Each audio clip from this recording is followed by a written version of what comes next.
Chers Sungoviens, chers Alkirchois, nous sommes vendredi 20 mars et donc c'est le point quotidien qui rencontre son public, si j'en juge par les statistiques de cette publication. Et donc je dois faire aussi d'ailleurs attention à mon look parce que j'ai eu quelques remarques là-dessus, donc je vais essayer de faire très attention à l'avenir. Je voulais vous dire que la situation est la suivante.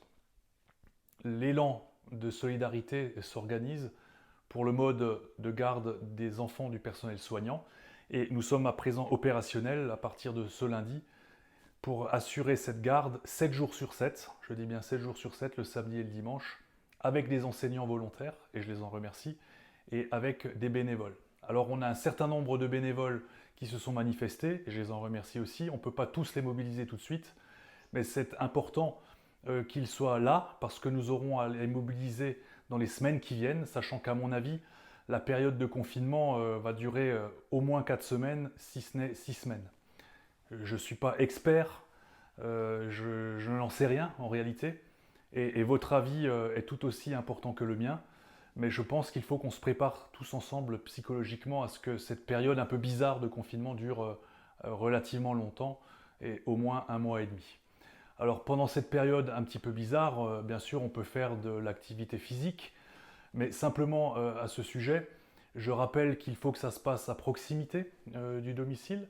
Et puis surtout, je pense qu'il faut qu'on fasse tous preuve de bon sens, parce que cette activité physique, elle ne doit pas être une activité dangereuse, parce que ça n'est pas le moment de venir encombrer les hôpitaux avec une entorse, avec une élongation, avec une fracture. Donc faites attention aux activités physiques. On fait de l'activité physique, oui, mais une activité physique light et non dangereuse. Nous travaillons, nous, de notre côté, à ce qu'il y ait sur notre site internet un certain nombre de liens vers des podcasts, vers du contenu culturel, vers du contenu musical, sportif.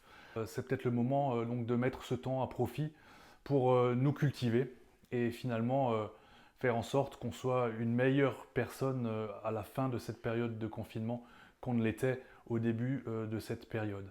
C'est en tout cas tout le mal que je vous souhaite, tout le mal que je nous souhaite. Il faut qu'on fasse preuve de courage, mais également de bienveillance les uns envers les autres. Fuyons peut-être les messages négatifs et agressifs de certains réseaux sociaux et allons vers le meilleur, vers la culture et vers l'ouverture aux autres. Je vous remercie.